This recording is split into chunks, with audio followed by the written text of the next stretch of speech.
Hi, this is Dr. Gary, and welcome to my weekly tune-up this week.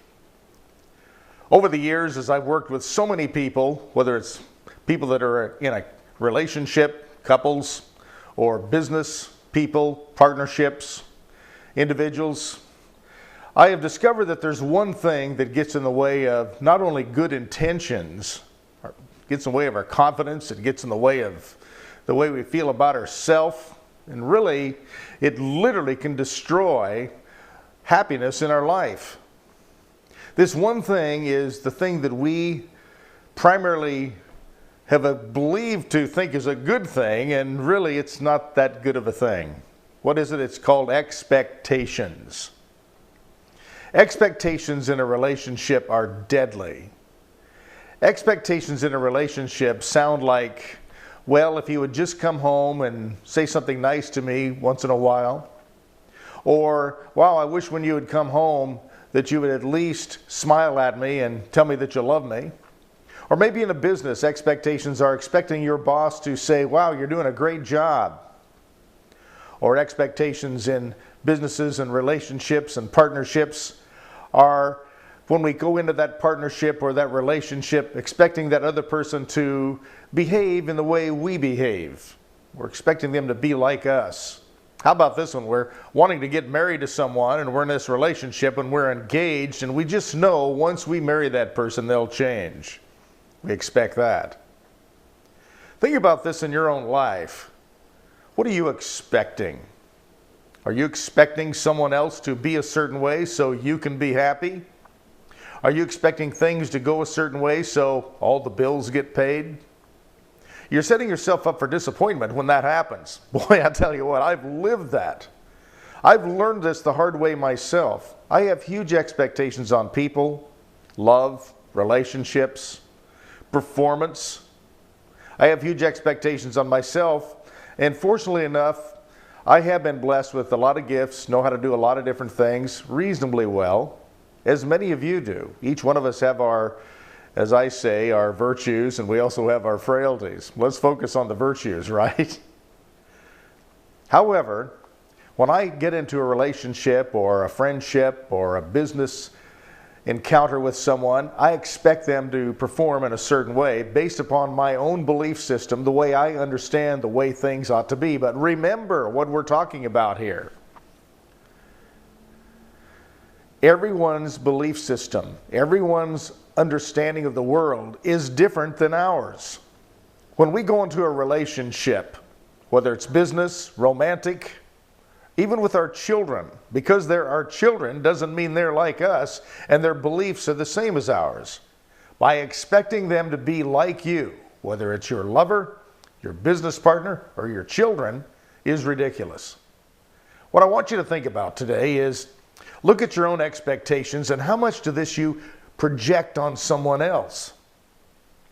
Rather than allowing the fruit to come through that person in their ability to be who they are and love them and respect them and manage that relationship understanding that with them, what's going to happen is it's going to improve upon the relationship.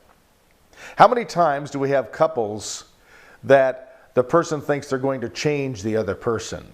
Well, if that person would just say this to me, I would feel so much better.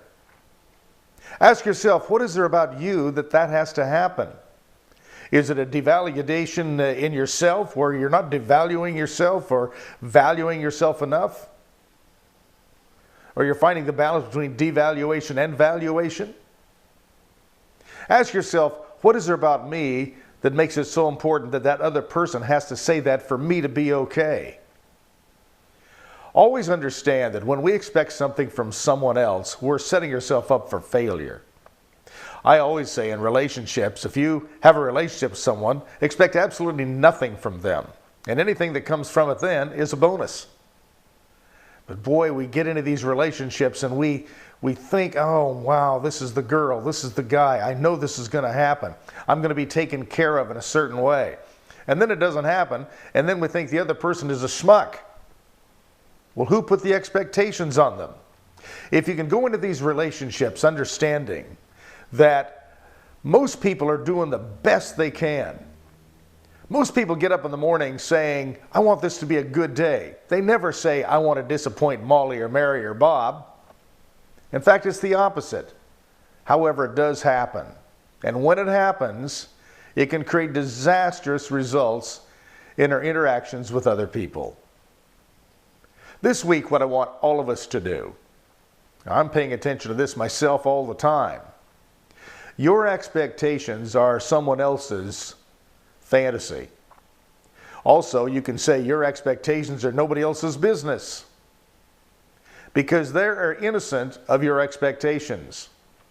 How many times have you had a situation where you walked into someone's home or you went somewhere and then all of a sudden they were disappointed in you because you didn't do something and you didn't even know they wanted you to do it?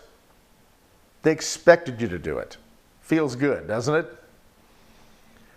So today, let's take a look at our own expectations and how we project those on other people and how it actually gets in the way of our happiness because it creates friction in our relationships, whether it's a business, romance, or even with our kids.